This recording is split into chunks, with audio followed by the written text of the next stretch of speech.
దీన్ని మైసూర్ పప్పు, ఎర్రపప్పు అంటారు. ఇది డీమార్ట్లో దొరుకుతుంది. దీనివల్ల మలబద్ధకం అలాగే గుండె సమస్యలు కూడా తగ్గుతాయి.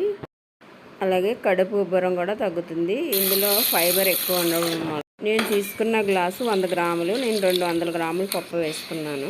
దీన్ని శుభ్రంగా కడిగి ఒక పావుగంట సేపు నానబెట్టి పెట్టుకోవాలి.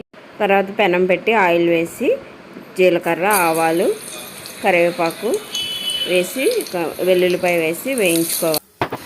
100 గ్రాముల గ్లాస్ అంటే ఇద్దరికి సరిపోతుంది. ఒక గ్లాసు 2 గ్లాసులు వేసుకుంటే నలుగురికి సరిపోతుంది అన్నమాట. ఈ పప్పు త్వరగా ఉడికిపోతుంది. మనకి క్యారేజీలకి అయితే ఈజీగా అయిపోతుంది. అలాగే హెల్త్కి కూడా చాలా మంచిది. ఎక్కువ వారంలో ఒకసారైనా ఈ పప్పు వాడడం ఎంతో మంచిది. 5 ఎండుమిరపకాయలు వేసుకోవాలి. ఒక ఉల్లిపాయ వేసుకొని 5 పచ్చిమిరపకాయలు వేసుకోవాలి. అవన్నీ వేగిన తర్వాత ఒక కప్పు టమాటా వేసుకోవాలి.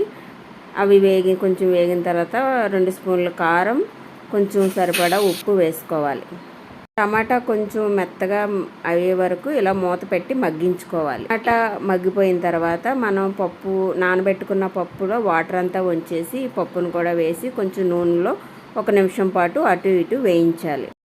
2 గ్లాసులు పప్పు వేసాం కదండి, 5 గ్లాసులు వాటర్ వేసుకొని అది బాగా పైకి పొంగే వరకు ఉంచుకొని సిమ్లో పెట్టి పావుగంట సేపు మగ్గనిచ్చేయాలి.